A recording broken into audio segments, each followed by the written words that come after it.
This week on Africa Weekly, we check in with investors and mining firms in South Africa riding a newfound wave of optimism. We sample a tipple of South African gin, which is proving increasingly popular, and finally end in Tunisia, where fashionistas are breathing new life into traditional outfits.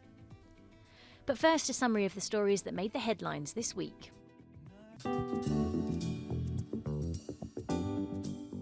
Former Somali Prime Minister Mohamed Abdullahi Mohamed was elected president on Wednesday. He's vowed to crack down on corruption and al-Shabaab militants. The 55-year-old former premier won after incumbent President Hassan Sheikh Mohammed acknowledged defeat in a second round of voting by lawmakers. Civilians took to the streets in the capital Mogadishu, which had been near deserted for 2 days for fear of an attack.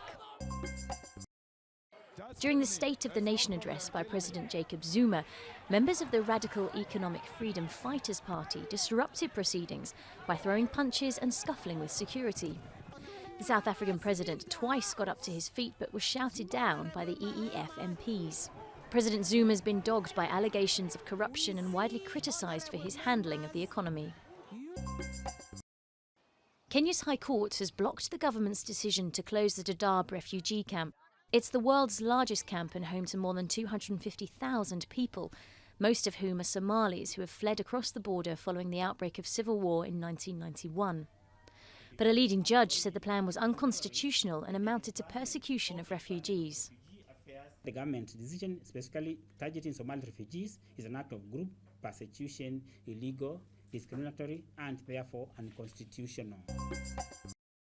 Leaders of Africa's Sahel region met in the Malian capital for security talks, as Chad's President Idriss Déby warned the area risks becoming a space for terrorists unless immediate coordinated action is taken. The presidents of Chad, Burkina Faso, Mali, Mauritania and Niger met in Bamako to discuss the region's perilous security situation. Heavy flooding in the Congolese capital has killed at least 2 people. The city's wet season runs from October to May, and impoverished districts of Kinshasa are invariably hit hardest. Global warming experts predict heavier rainfall in the coming years.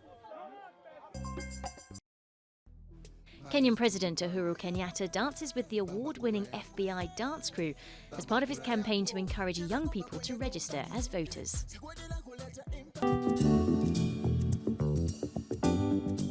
South Africa's mining sector has been hit by years of plunging prices. But now the price of commodities like iron, copper and tin is on the rise. It's created a sense of optimism among investors and mining firms who've gathered at Cape Town's mining in Durban. I think the global outlook for Africa is improving at the same time that I think that the outlook for the mining industry is improving. Improving not maybe to the extent that we enjoyed in the middle of the last decade, but certainly compared to the conditions that existed 2 or 3 years ago. The World Bank's latest commodities forecast says that the worst is finally over due to strong Chinese demand and a tightening supply. The bank predicts that the price of metals will jump by 11% this year, with transformative effects for African economies. The whole Africa rising story really arose out of the last commodities boom in Africa. So, if there's another commodities boom, that will be, I think, potentially quite transformational for African economies. But some warn against over-optimism, burnt by the mine closures and job cuts of previous years. Most of us think we're close to a sustainable level, but hey, you're nervous. This industry threw away $3.5 trillion in the last 12 years. Almost none of that money is going to give a return ever. And they've had their hands slapped, they've had their finances taken away. A lot of companies have gone bust, a lot have had to merge, retrench. So people are very wary. The slowdown in mining has been one of the reasons why South Africa's growth has been stuck at 0.2%. Now with commodity prices on the up, there's finally hope that better times lie ahead.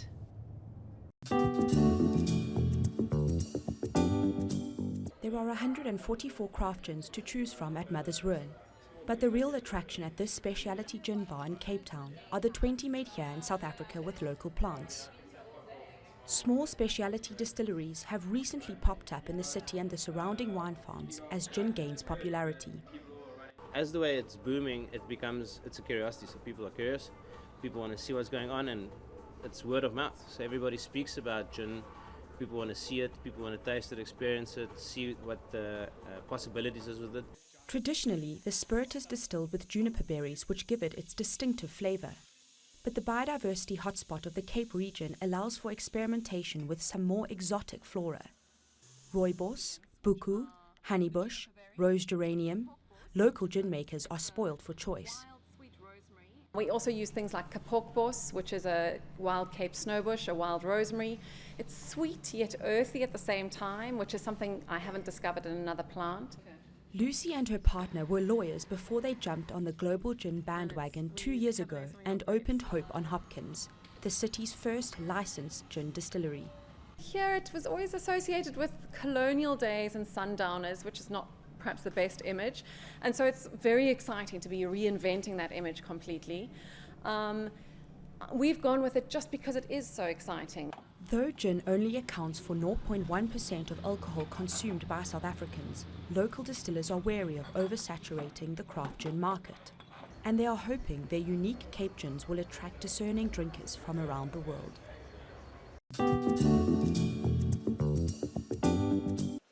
Traditional embroidery on modern dresses, men's robes turned into women's jackets. This season, Tunisian designers were inspired by their country's heritage. Zainab Shiboub owns a shop in an upmarket suburb of the capital, selling models made from old clothes she gathers from traveling around Tunisia. J'ai choisi donc ce côté traditionnel revisité. I've chosen this revisited and modernized aspect because it is in fashion. Young people are growing more and more fond of the Tunisian heritage. À aimer le patrimoine tunisien. An annual fashion competition was even created to revive the traditional dress in Tunisia. For the president of the jury, theirs is a fashion statement against religious extremism. Tunisia has experienced an ongoing jihadist insurgency since the country's 2011 revolution. It is our identity, our culture. Our only weapon to preserve our identity, our culture, our image. We will prevail. Veteran designer Fauzia Frad has built her brand on modernizing traditional garb for haute couture.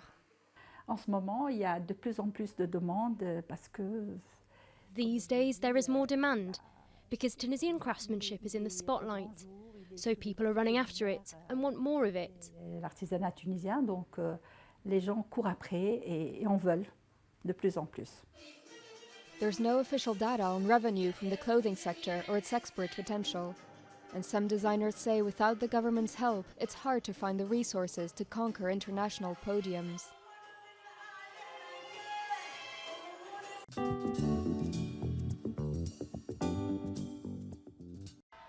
And Cameroon return home victorious from the Africa Cup of Nations after defeating Egypt 2-1 in the continent's biggest footballing competition. Whilst being congratulated by President Paul Biya, they gave especially low bows. This is part of the Bidung Challenge, named after the sports minister who was ridiculed for making an exaggerated bow when he met the president in December.